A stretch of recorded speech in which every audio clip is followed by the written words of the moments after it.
Hey, everybody. We have a great one today, and this time, I really, really mean it, and I'm serious. I have Laurie Garrett, a Pulitzer Prize-winning journalist who's been writing about infectious diseases for decades and decades, and she's just amazing. And Andy Slavitt is on with her. You know Andy. He's the former head of Medicare and Medicaid, and the whole podcast is basically on the vaccine which many of us fully expect Trump to announce and release sometime in late October. And we discuss every aspect of that. And it's a pretty chilling discussion in a variety of ways. But I'm serious, for a change. This is one you are really, really going to want to listen to. It's been quite a couple of weeks. Just before I taped this part of my podcast last week, we learned the stuff about Trump calling the men and women in the military, especially those wounded or captured, called them losers and suckers. And of course, this was no big surprise to most of us because in 2015, Trump famously called John McCain a loser and said he was only a war hero because he got captured. I guess what Trump didn't understand is that less than a year into his 5.5 years in captivity at the Hanoi Hilton, he was offered early release by the North Vietnamese so they could get a propaganda victory. You see, McCain's father was an admiral and had command of Pacific forces. So if McCain, who was being tortured and starved, had taken early release before other prisoners who had been there longer, well, then it would have been a big propaganda victory for the North Vietnamese. And McCain knew that. He chose to stay. And he was there for another 4.5 years. That's a hero. That is a hero. I have a slightly different take on Trump and the horrible things that he has said about our troops. And you know that he did say to John Kelly when they were standing there at Kelly's son's grave at Arlington Cemetery, he said, "What's in it for them?" Because if he hadn't said that, then Kelly, of course, would say something. His silence is deafening with this. So we know that he said that. Now, a lot of people think they understand why Donald Trump could not understand what was in it for them. That he just can't grasp why anyone would ever do anything that didn't redound to their own personal benefit. And I'm sure that was part of it. That's the kind of transactional thinking that you'd expect from a malignant narcissist like him. But I believe it goes deeper than that. Because what was also happening is that Donald Trump, surrounded by a forest of gravestones, actually feels threatened. Because anyone who is acknowledged as a hero could, in Trump's mind, steal from the adoration that he, as the most important man in the world, desperately needs to be basking in every second of his life. And sharing the spotlight with anyone, even dead people, makes him not just uncomfortable, but downright resentful. Let's go to the Woodward book and the fact that Trump knew how serious the coronavirus was all along and didn't act. But still, he says he's done a great job. And you hear him again. He said this week again, we saved millions of U.S. lives. Millions. And let's look at what that means. First of all, just millions. That's plural. It could be anywhere from 2 million at a bare minimum, all the way up to just each and every 331 million of us. But that would have been a real disaster. But let's be optimistic about this. Let's say he just saved 2 million. Only 2 million dead Americans aren't dead because of his great work. So that means that instead of a mere 1,000 dead Americans out of 904,000 globally, we'd have 2,194,000 dead, which would be just over 3 times the current total fatalities worldwide. Now, Mr. President, I don't know what the guy who took your SATs got in his math, but if you subtract 194,000 from the 904,000 worldwide, you get 710,000 dead in the rest of the world, which is just shy of a third of the 2,194,000 American dead that we would have had if you, Mr. President, had just hadn't done anything. Now, I don't know exactly what the president counts as the actions he took. I suppose he could mean anything he did. Maybe he means that he wouldn't have done anything, that he just would have continued doing rallies and just done nothing. We're going to be talking about the vaccine that he most likely will release prematurely with Laurie, Garrett, and Andy Slavitt, and it really is a great one. Well, we've got a great one today for a change. 2 fabulous guests. If you're a fan of the podcast, you probably know Andy Slavitt. Here for the 4th time. Congratulations, Andy. Thank you. Andy was the head of Medicare and Medicaid during the last 2 years of the Obama administration. And I've made the argument that he saved the ACA. He's the guy that got the exchange working after it crashed at the beginning there in October of 2013. So welcome back again. Thank you, Al. Okay, and I am absolutely thrilled to have Laurie Garrett with us, one of the most influential writers on infectious diseases. In fact, she won the Pulitzer Prize in explanatory journalism. Laurie, I don't think there's anyone more qualified to explain explanatory journalism than you. Could you just explain what explanatory journalism is? Explanatory journalism is where all the guilty journalists dump the rest of us because they know that we deserve the prize, but they think very poorly of us. Okay, good. I've written that down, so finally know what explanatory. I thought it was something like that, actually. So you just wrote an article, Laurie, in Foreign Policy, right, that about the vaccines and about whether we can trust them or not if one comes out before the election. And can we trust a vaccine that comes out, say, what would be a good date, November 1st? Well, that's their target date, November 1st. That is the date that the Trump administration instructed the CDC to instruct every single governor in the United States and territories to be ready for mass distribution and to, by October 1st, have sent CDC their master plan for how they will vaccinate their population for approval and then actually roll it out courtesy of a private contracting firm called McKesson on November 1st. But we saw a real blowback from political leaders and, of course, the public generally and the public health community saying, wait a second, how in the world can you imagine that you're going to have a safe, proven effective vaccine in the next 50 plus days?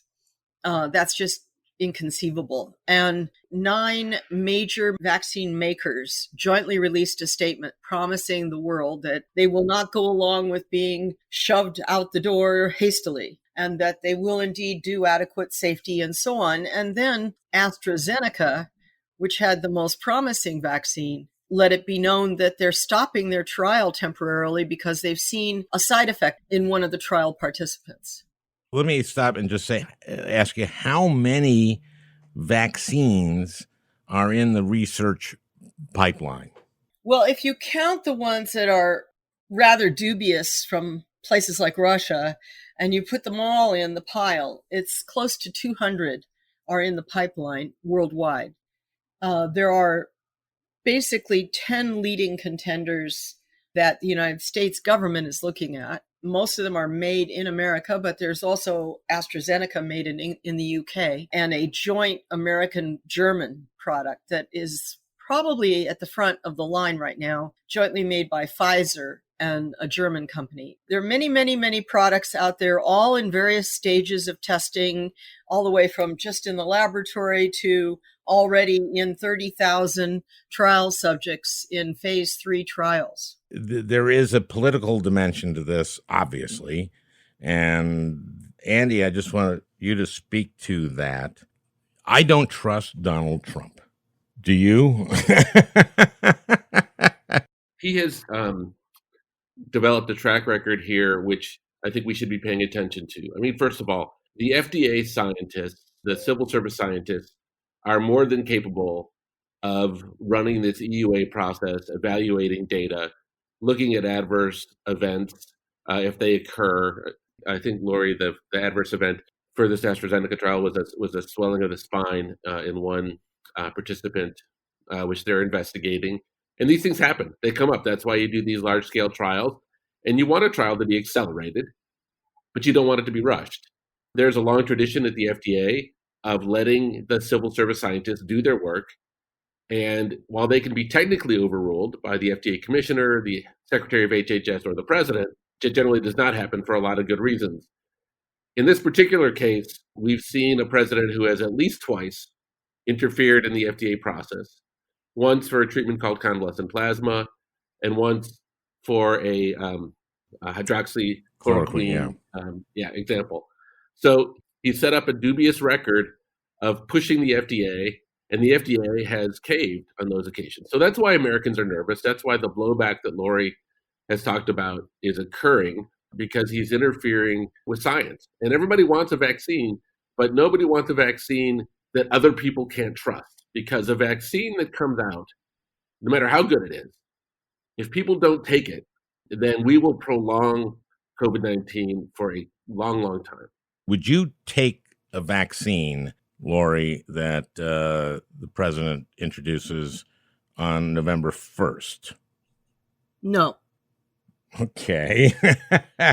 Okay, now, most Americans probably don't know as much about this as you do. That's fair to say, right? So could you explain to Americans who don't know as much about vaccines and vaccine testing and protocols why you wouldn't take it? Well, there's several things going on here. First, as Andy told you, there's been at least 2 other instances where the White House has pressured the FDA to reverse its position on convalescent therapy and on hydroxychloroquine, both of which overwhelmingly are shown not to work. It's not just that this administration has pushed the FDA to prior times to overrule the better judgment of its own scientists and of the NIH. It has also pushed to strip the ability of the FDA to analyze testing kits and determine whether or not they give valid results.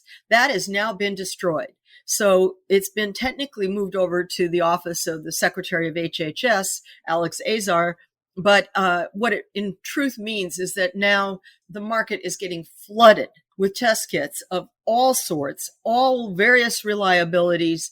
If you are a governor and you're trying to figure out which one to order for your state, it's a bloody mess now. And the FDA is no longer allowed to tell you this one's superior to that one, or this one fails to actually identify appropriate antibodies or appropriate antigens or appropriate RNA nucleic acid markers. Meanwhile, it's part of a larger package, because we've now seen the White House order the CDC to reverse itself on schools, on testing, on a whole set of criteria that are essential for individuals and politicians to understand what to advise for their populations. And they ordered the EPA to reverse its own decision on the safety of a disinfectant for airplanes so that American Airlines could get back in the air. And they released one that is known to cause eye and face damage. Let me ask Andy something, because we're talking about all these different agencies within these public health agencies, including the EPA, and the FDA and the CDC.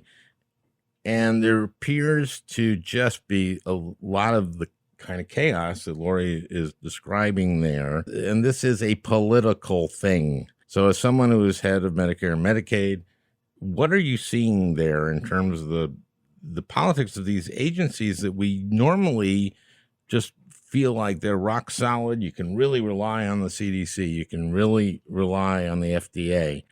What's going on here? I think to try to make a distinction to the public, which is to say, there's 17,000 career civil servants in the FDA. They are in every political administration. They are not driven by politics. They're driven by science. There are thousands and thousands of epidemiologists inside of CDC. And these are good people. I mean, these are some of the best people in the world at what they do. They're not always right, but their institution normally has processes that have all the kinds of checks and balances you'd like to see so that you make the best decisions possible. And they won't always get it right. We're always going to be mad at the FDA for either not going fast enough or being too sloppy. So they're always in that spot anyway. What I don't want to do is I don't want people to lose confidence in these institutions, because long term, we really, really need them. I mean, just close your eyes and imagine we were putting drugs on the market and we had no FDA or we had no epidemiologists in the CDC. So if we have problems with them and they made mistakes, and they clearly have, as Laurie said, we need to reform them. But these are good long-term institutions, good long-term people. Now, your job when you come in to run an agency like this, like I did at CMS, normally your most important job is to protect the scientists from the politics. The most important thing you can do is let them do their technical work and protect them from the politics. And if you can't do that, you're in a troubling situation. And what we have today is a president who will tweet that the FDA is part of the deep state, and the FDA commissioner, quite honestly, folded like a tent the next day. Stephen Hahn. Stephen Hahn. And that was on the convalescent plasma therapy. Didn't he say that you were like 35% less fatalities if you took it? He made a rookie mistake. It's a public health statistics 101 class mistake that, a professor would gladly give you an F for, in which he looked at the differential between two data points and said, those two data points are 35% apart. That means there's a 35% benefit to the health. That was completely bogus. And he did mea culpa to his benefit. He did say, oops, I got that wrong. I misstated that. And then they turned around and they fired the entire public relations team in the hierarchy there at FDA. I want to say something to what Andy just said, because it's a very important point you're making, that we don't want people to distrust these agencies in the long run. In every single pandemic and epidemic role-playing exercise I was in over the last 30, 35 years, where we imagined, disease X has shown up and here's what the fire department will do and here's what the public health community does, etc. None of us ever imagined a scenario, ever, in which we would have a president who lies, who is incompetent, and who uses his political power to force other agencies to basically misbehave, to go against their own mandate and their own charter. So we're in a situation now where very good people, the civil servants inside these institutions, if they're at CDC, they've been muzzled. They've been gagged. They can't talk to the public. They can't tell you what they know. If they're inside EPA, they've been told climate change is off the table and here's another 25 topics you're not allowed to ever discuss. And if they're at FDA, they're being told the president says this works. You will now say it works, period. End of story. This is not the way to protect the health and safety of the American people. This is the way to protect a political agenda of a president carried out by his cronies that he's appointed to run the various agencies. I would even put it this way.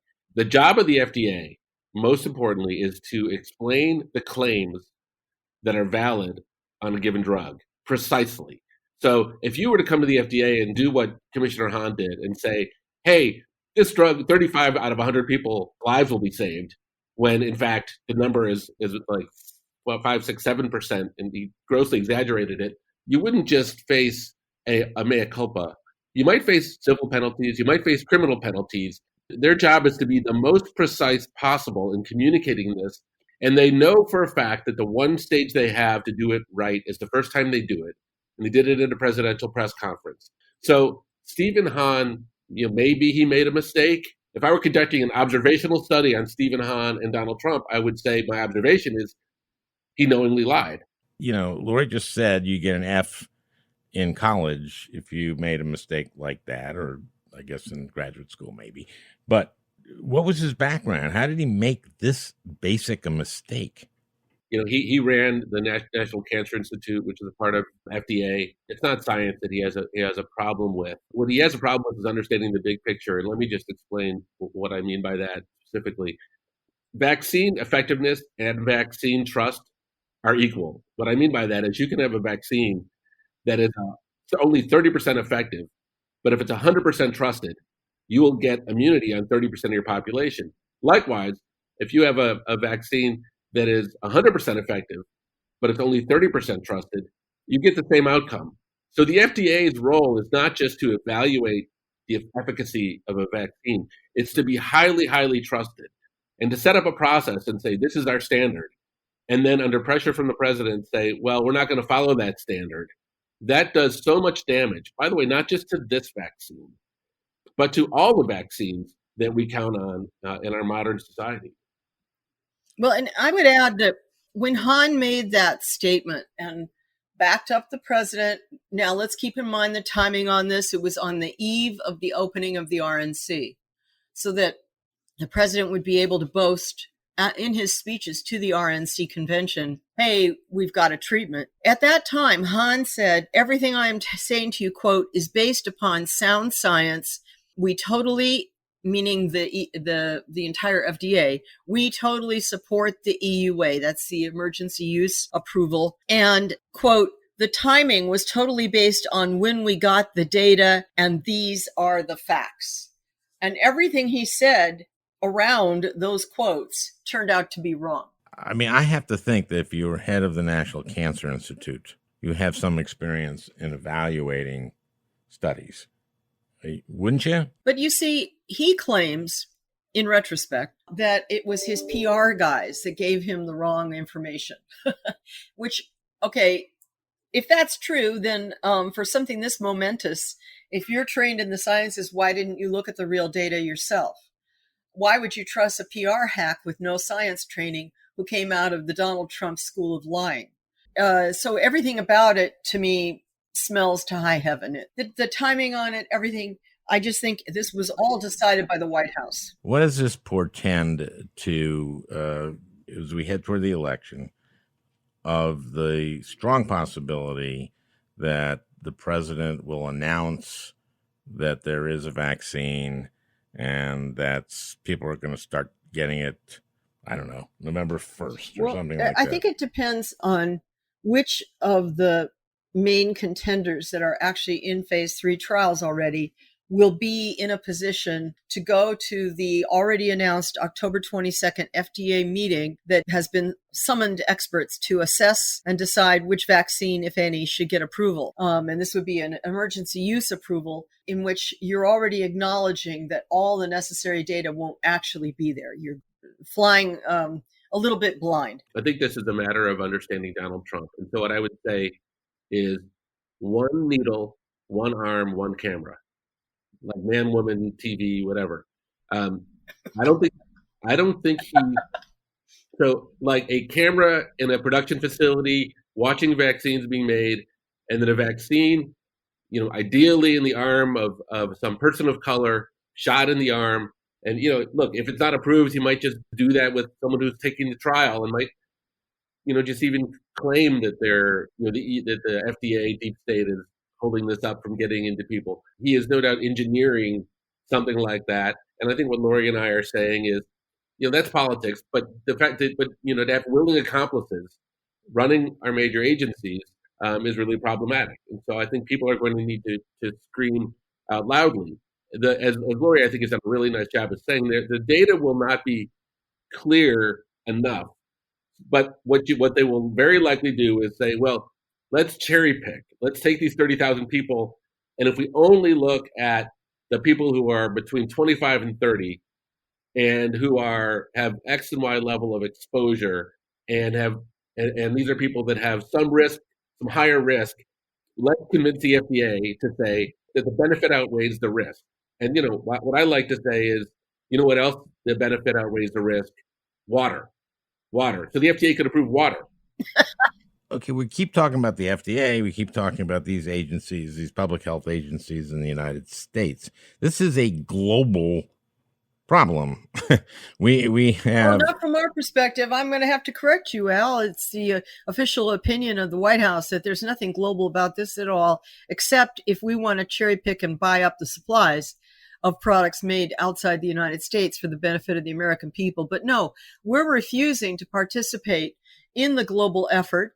There is a special 172 nations signed in on a joint effort to come up with a vaccine with agreement to make it affordable and available to the entire world, not just to the rich countries, and to not nationalize supplies, to not prioritize their own people over the rest of the world, et cetera, et cetera. The United States said, nope, we're not in there. We're not in there partly because it's controlled by the WHO, and we've already said screw the WHO. But we're also not in there because no, we're not going to make any such commitment at all. We're not going to agree to abide by any rules of the game other than our people first, MAGA, etc. That suggests to me that Americans may very well just be guinea pigs for our preferred vaccine. How many countries did you say were part of that world group? 172 nations have signed on. We're just alone then, right? So, well, of the major manufacturers, yeah, we're hanging out in the wind. But I would say that 2 countries have already decided to go ahead and bypass phase 3 trials and poke their populations in the arms. That's China and Russia. Oh, okay. Well, I don't trust China or Russia for some reason. Is that wrong? Anybody? Well, anyway, how safe does a vaccine have to be before you take it? If you have 1,000 people a day dying and you can reduce that by 50% a day, and there would be a small risk to some of the people who took it, naturally, it would make sense to do that on as accelerated basis as possible. Of course. And, again, I keep trying to draw the distinction between what our scientists are doing and what our politicians are doing.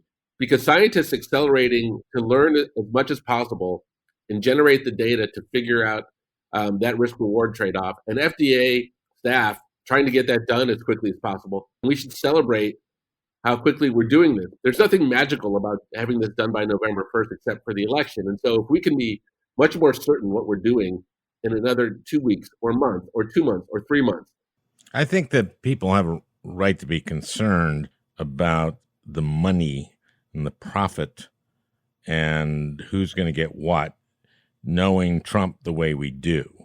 How much is profit and who's going to get selected, etc., a fear, dealing with this administration and this president?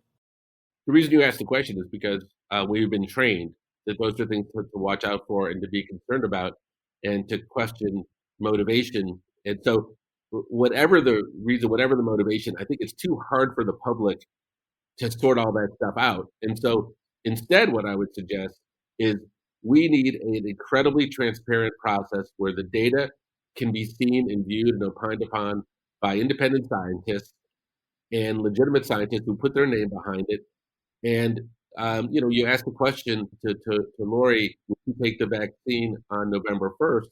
I think your answer is probably, I don't want to put words, but probably because I think she finds it impossible that data would be available by then, and it feels force fit.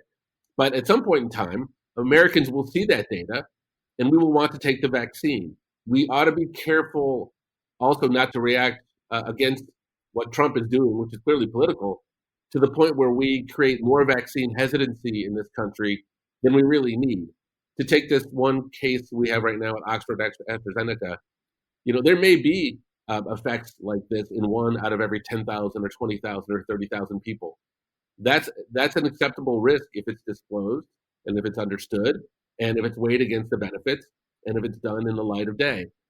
So we shouldn't be afraid of understanding the data and having scientists tell us what their recommendations are.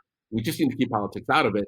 And that is just not going to happen, quite honestly, in the next 60 days. The way things are stacking up now with the combination of the anti-vaccine movement that's long-standing and has been out there for a while, but has had alignment with certain other political forces of late, including elements of the Trump administration. If that continues to grow, and all signs are that it is, it almost doesn't matter who is elected on November 3rd, President of the United States, or whatever date we finish the vote count.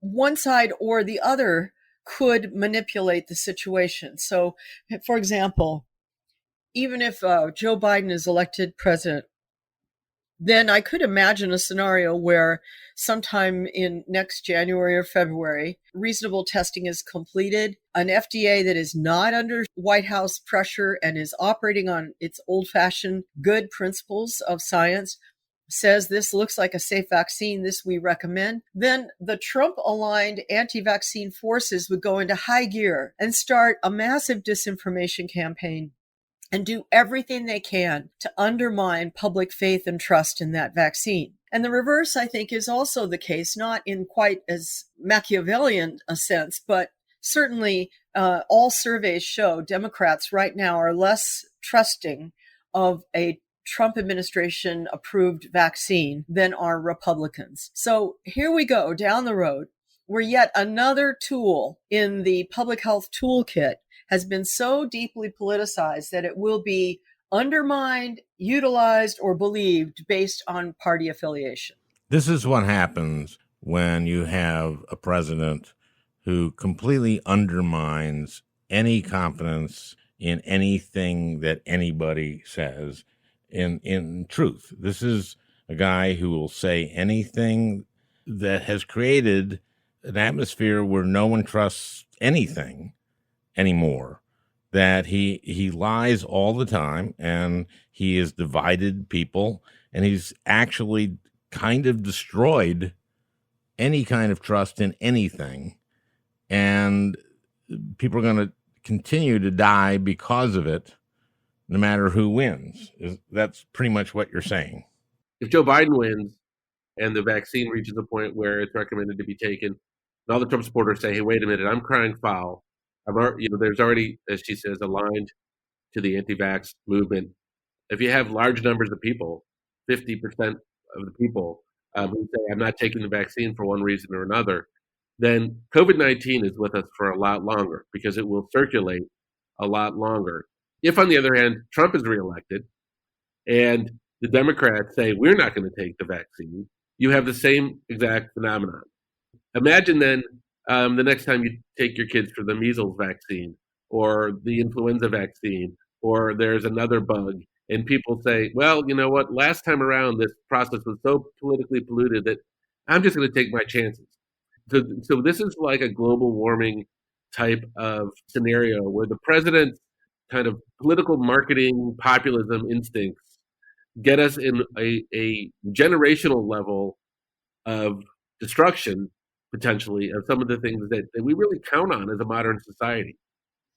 Let me put this in perspective. In 1947, America being triumphant in World War II and truly believing in the powers of good government, because good government had pulled America out of the Great Depression and won World War II.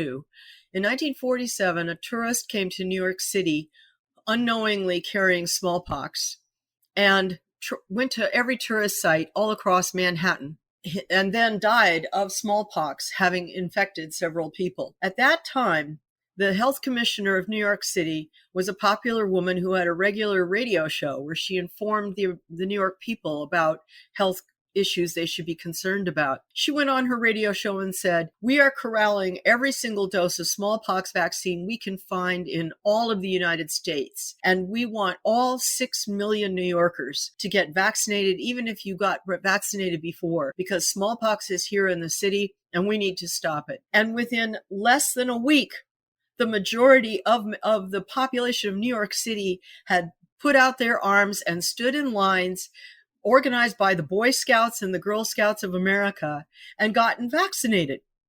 And they saved the day. And we did not have a smallpox outbreak in America. We could not achieve that today. It could literally be as dire as smallpox.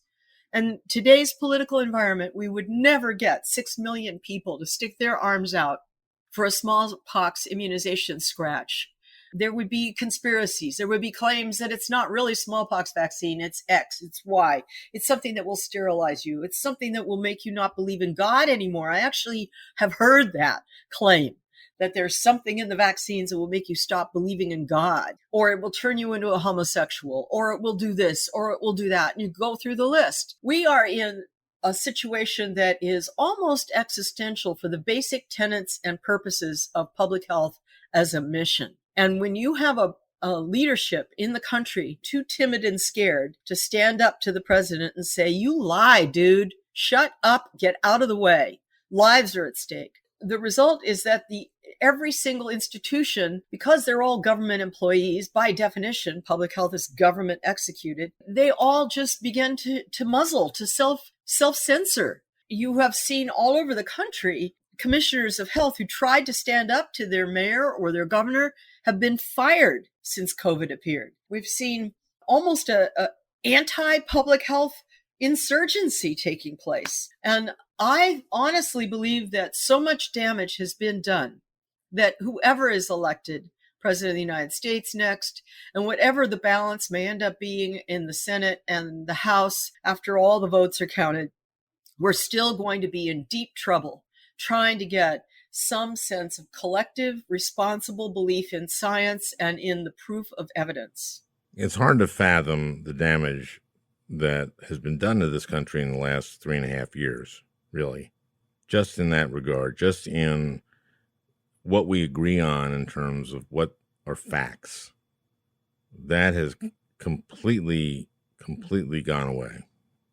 You pick a president, you pick a mistake, how long will we be paying for our adventures in Iraq, in Afghanistan, and right after 9/11? I think about all the things we'll be potentially paying for a long time, and that's more concerning than anything. And that's why I think people like us would all say, hey, if it takes another month to do it right, do it right. If it takes a year to build back our confidence in the FDA and CDC, we've got to figure out how to do that. To me, it puts a little bit of a mandate on Biden, if he were to win, to figure out how to govern this country in a way that breaks down some of these reflexive barriers where you just have a gut reflexive view based upon political party. And it's fine to do that for things that are politically, philosophically different. It's not okay to be in a space, as Laurie pointed out, where we have half the country that won't do what is important for 100% of the country. And how predictable is it, if Biden wins, that there'll be this vested interest in his failure and America's failure from the 40% or whatever it is who just believe Donald Trump? And is Donald Trump going to lead a resistance? This will put a lot of pressure on Biden's leadership. You know, in my conversations with the campaign over the last few weeks, I think they've been going through fits, as you would normally do when you have an opponent who lies. And most importantly, my advice to the campaign has been Biden ought to act the way he would if he were president. He ought to say people's lives are more important than this election, if that's what he believes, and I think it is. He ought to not come across as in any way as contributing to the distrust of the vaccine. He ought to not lose the election because of it, but he ought not to confuse the public any further, because that's what a good president would naturally be doing. It's a hard line to ride. It is almost an impossible line to ride, because no matter what you do, there is very, very good reason to believe that Trump only cares about his reelection. Of course, right? There's a very, very good chance that he will announce a vaccine before November 3rd, and that there's a very good chance that we will have very good reason not to trust it and won't know. And what do you say? You have a conundrum politically that I think you've kind of framed. Whereas if he starts bad-mouthing the vaccine, or he looks like he's rooting against people getting vaccinated and getting immunity to it. And I think this is the setup that Trump is hoping for. I think the more controversial the decision to approve the vaccine, the better Trump thinks it is for himself. Because for most Americans, the details are hard to fathom. All the things we've been talking about are going to be lost. What the headline will be is, I got a vaccine done, even if it's over the objection of these pointy-headed scientists, and I had to run roughshod over them. That's what I'm here for. That's my brand. And for Biden to be baited into saying, well, but sorry, guys, process, process, process, I don't think that's a winning political place to be. And it puts Biden in that spot. But I think that there's an interesting couple of ironies here. One is, let us say that the October 22nd meeting ends up with FDA saying, yeah, we think this Pfizer vaccine is really cool. Go ahead, start poking people in the arm. And that the states comply and they start rolling out their various distribution sites. Do you actually believe that the hardcore MAGA followers will indeed line up with their sleeves rolled up? I don't, because they, first of all, overlap very heavily with the general anti-vaccine movement. And secondly, their own propaganda is already full of conspiracy theories about every one of these vaccine makers.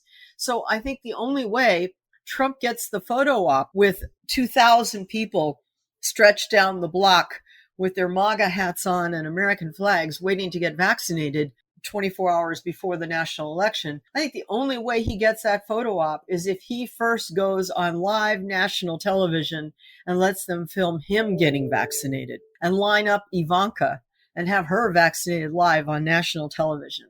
That is, by the way, not outrageous. That's precisely what Gerald Ford did in order to get people to go along with the swine flu vaccine in 1976. But Gerald Ford actually was vaccinated with the swine flu vaccine. Do you think Trump would actually be inoculated with you're vaccine? Suspecting that he would take a placebo? Well, he loves placebo, you see, because after hydroxychloroquine, he, for a moment there, he was going like, you know what's a great drug, I hear? It's placebo, because it's been in every trial. It's been used in every trial. And a lot of people say it really worked for them. Well, because it's used as the comparator, so it must be good. Yeah. I mean, it's in every trial, this drug, placebo. And I hear that people really think it works. You know, there's another, not to take anything away from your point on placebo, but there's another point here that I think there's a racial dimension to this that we ought to be aware of. There is a very sad history, obviously, in this country of using racial minorities as experiments in vaccines. And, you know, there are a number of people who, for good reasons, are saying maybe people of color ought to be prioritized in getting this vaccine because they have higher fatality rates. But you can imagine a circumstance under which Trump says, hey, let's give it to the black and brown people, because I want to really show that that's the kind of guy I am. And he would not have established trust in the vaccine. And the damage that could do to open up those wounds and turn a whole other set of people against vaccines is something I worry about. I don't know. Nice wrinkle, Andy. I hope the president is listening to this. Jesus. Okay. Well, actually, it's getting worse as we go. Okay. If you want to talk about cognitive dissonance, there was the very same day that we had the FDA indicating that it might go along with rushing the vaccine through with a target of November 1st distribution. That very same day, the National Academy of Sciences convened public hearings on its proposal for how to improve access to a vaccine when it is safe and available for indigenous peoples, native peoples, African Americans, Latinos, and so on. In other words, here we had on the one hand imagining a product that everybody's going to clamor for. How do you make sure that it's equitably available across all ethnic and racial groups in America? And over here we had, oh, we're not even going to worry whether it's really safe and so on. We're just going to shove it down the pipeline. So one scenario could play out, to a kind of a huge racial debate about who's at the front of the line. And the other scenario could play out to, hey, this is Tuskegee all over again. Okay. Anything, can we get any uglier? Is there an uglier dimension to this than we haven't thought of yet? We're going to go about 50 days uglier. I mean, I'm sorry. I have a dark sense of humor, Laurie. You should know that. Yeah.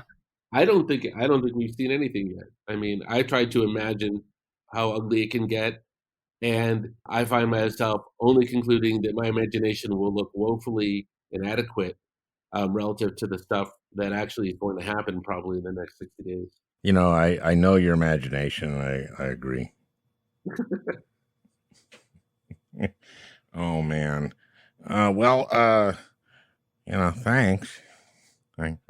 You know, part of the reason I do this podcast is to, give a little sunshine to people, cheer them up.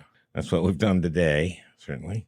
I can tell you one thing, that if I had the ear of presidential candidate Joe Biden, would be on at the top of my list of recommendations.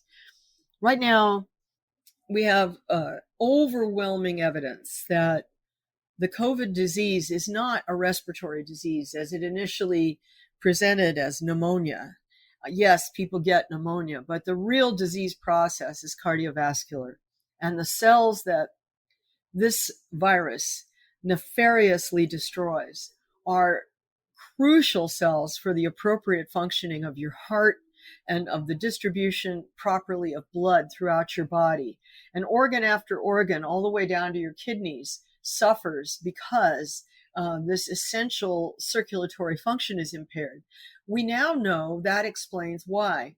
The highest risk association with going on to get severe disease if you're infected is a history of untreated hypertension. And hypertension is the great silent disease. Nobody knows they have hypertension unless they routinely see a physician and get cuffed. They don't know it until they have a major cardiac event. It doesn't present with any obvious symptoms along the way. Well, as a result, if we were to re-envision how we conduct testing and how we tackle COVID, to take a true public health intervention approach, everybody approaching a physician or a testing center would first get cuffed. And if they come up with high blood pressure, they would be diverted off to a line where they would be told, guess what? We can treat this, and it's cheap and it's easy. And here's free medicine to start you off. Here's your first workup appointment with a cardiologist, because this is really high risk. And next, we're going to send you to this line where we give you a quick pinprick and we do a quick blood test. And if you have high blood glucose, you're at risk for diabetes. So we're going to send you over to this line where you're going to be sent off for free treatment to work you up for diabetes, and you're going to get nutrition education and so on. Now that you've had that, now you can have your COVID test. If we can begin to couple the underlying disease associations and tackle the cheap, low-hanging fruit of public health that are the major causes of death and that are why we see a racial distribution in death and mortality associated with lack of appropriate access to healthcare plus dietary issues. If we can get to the bottom of that, we can not only be tackling COVID, but we could dramatically reduce the burden of death from these two categories of illness. I want to live in that country. This is something that you, Andy, have very assiduously worked toward. This is almost your life's work, is getting us to universal health care. That's what you do now. That's your main focus of your work. And that's what the Affordable Care Act was about, was getting more people doctors, getting more people. Medicaid expansion has meant that so many more people go to a doctor and get cuffed. and get blood tests. That's something beneath all of this subject. Al, let me just throw one thing right directly to Andy, because you know the political shenanigans behind a lot of this much better than anybody else I know. One of the things that we're seeing now associated with this push for testing, and this would be a place where I blame the Democrats for not thinking through clearly what they were saying when they were shouting testing for what, how, where, and when, is that city after city, including my town here, New York City, have started to devalue their public health departments, devalue the necessity to have guided, epidemiologically thought out testing that really gives you reasonable information. And by the way, might couple it with such things as I had suggested about hypertension and diabetes. And instead, they're privatizing everything. They throw it all to the hospital sector. They throw it all to organized medicine. Well, organized medicine is not about population health. Organized medicine is about individuals' health. And most of the hospitals that it's getting thrown to are, operate on pretty high profit margins. And they're turning testing into a function that's utterly divorced from public health, completely divorced. It's an individualistic function in which you as an individual feel safer because you underwent a test, though you don't even know the difference between an antigen test, an antibody test, a nucleic acid test, and what the information means. And I actually, I've chronicled hundreds of epidemics and outbreaks throughout history around the world. I've personally been in more than 30 epidemics, and I have consistently seen this tension emerge where organized medicine and medical corporations come up against public health and squash public health.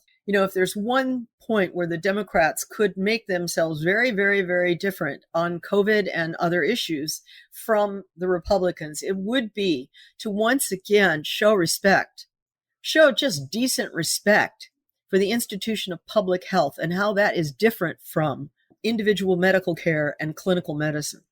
Yeah, she's exactly right. We spend about, call it $10,000 on people's health care, and we spend something like $50 to $60 across the country on public health. That is so out of whack and so out of balance that we're going to get sicker and sicker. And of course, we're doing this in a country that increasingly cares more about themselves than about others. And so this escalates the importance here. And look, the thing is, we really need both public health and primary care. The one thing we know is that people who have a regular source of primary care for a sustaining period, like 3, 4, 5 years, see dramatic improvements in their health and reductions in the cost of their health care. People who don't are in worse situations. So what I love about what Laurie's saying is we have a teachable moment right now. What if we took advantage of that teachable moment to say, okay, we're going to get you a safe vaccine, and in the process, we're going to connect you to the healthcare system in ways that are going to keep you healthy, and that is going to be much, much lower cost, and we're going to move this country. We're going to turn this negative into something that's a positive. Our country was once capable of doing stuff like that. Places around the world, other countries, are very capable of doing stuff like that. The test is whether or not we still are. Well, guys, what you're asking for, my first instinct is, well, that's not going to happen, but it could, but only if we have a real change in this election, obviously. Thank you, both of you. This has been a terrific discussion, and I'm going to, when we edit it, take myself out as much as possible. Thank you, Al. Thanks, Al. Nice talking to you. Nice talking to you, Laurie. Well, I hope you enjoyed listening. That beautiful music is by Leo Kottke, the great Leo Kottke. I want to thank Peter Ogburn for producing this podcast. We'll talk again next week.